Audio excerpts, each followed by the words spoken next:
నీళ్లు కాగబెట్టే వీడియోల కాడ నుంచి షురూ చేస్తే బయటి దేశంలో దొరికే తీరు తీరు బువ్వల దాకా అన్ని యూట్యూబ్లోనే దొరుకుతున్నాయి.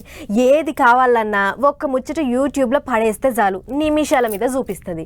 అట్లా ఈ నడుమ తీరొక్క వీడియోలు వేసుకుంటా కొందరు యూట్యూబ్ కెంచి పైసలు కూడా సంపాదిస్తుర్రు. అగో అట్లనే ఓ యూట్యూబరు తన వీడియోలు చేయంగా వచ్చిన పైకాన్ను రోడ్డు మీద ఎల్లజల్లిండట. మరి గదెక్కడనో ఏందో మనం కూడా చూద్దాం పారి. చూస్తుర్రు కదా, ఈడికెంచి ఇద్దరు తమ్ముళ్ళు బండి మీద వస్తుర్రు. ఒకళ్ళు తోలుకుంటే వెనక కూర్చున్న అతను బండి మీద లేచి పైసలు గాల్లెకు జల్లిండు. అట్లనే ఫోటోకు పోజ్ ఇచ్చుకుంటా తుర్రుమన్నాడు.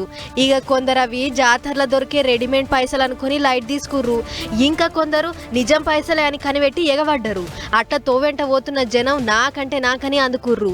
ఇక ఇదిట్లుంటే కుక్కట్పల్లి మెయిన్ రోడ్ తవ్వల కూడా గిట్లేం వచ్చి నోట్ల కాగితాలు గాల్లెకు జల్లిండు. దీంతోని బండ్ల మీద పోతున్నోళ్ళంతా బండ్లాపి మరి కింద పడ్డ నోట్ల కాగితాలను అందుకొని జేబులో పెట్టుకుర్రు. మరి ఎందుకు ఇట్లా పైసలు జల్లుతుండు ఎవల పిల్లగాడు అని అంటే పేరు హర్ష అలియాస్ మహదేవ్ అట.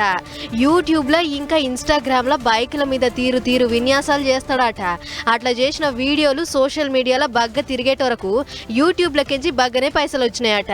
ఇక జనం నన్ను గింతగానం లేపిర్రు కాబట్టే నేను ఫేమస్ అయినా. గీ పైసలు నా చేతికి వస్తానికి కారణం గీ జనమే. అందుకే వచ్చిన గీ పైసలను మళ్ళా జనాలకే ఇస్తా అన్నట్లు ఎగజల్లుతున్నాడట. అంతేకాదు బస్ స్టాప్ లో నిలబడి మనిషికి 1000-2000 లెక్కన శాన మాటలనే వంచిండట. ఆడ కూడా గిట్లనే నాకని నూకేసుకుర్రట. సరే ఆయన పైసలు ఆయన ఇష్టం, సల్లని ఇంకేమైనా వేసుకుని మనకేంది గాని గిట్ల నడితోవ్వల సల్లుడే బాలేదు అని అంటూ రుగ్గి ముచ్చట చూసిన కొంతమంది పబ్లిక్. అటు ఇదే ముచ్చట మీద ట్రాఫిక్ పోలీసోళ్ళు సనత్ నగర్ స్టేషన్ లో ఫిర్యాదు ఇచ్చిర్రట. లైక్లు కామెంట్ల కోసం జనాలను ఇబ్బంది పెడితే తోలు తీస్తాం అన్నట్లు చెప్పిర్రట. ఇక యూట్యూబర్ ఏమో నేను ఎక్కడా ఎవ్వల్ని ఇబ్బంది పెట్టలేదు, ట్రాఫిక్ నైతే అస్సలే డిస్టర్బ్ చేయలేదు, బొచ్చెడు మందికి ఎంతో కొంత పైసలు దానం చేసిన, అసొంటి నన్ను గిట్లా అంటారా అని బాధపడుతుండు. ఆయన అంత పాయరం ఉంటే ఓ అడ్డా పెట్టుకుని ఇస్తే అయిపోయేదానికి రోడ్ల మీద గీ షోపు టాపులు చేసుడు అవసరమా? గిదంతా ఒక లైకులు కామెంట్ల కోసమే.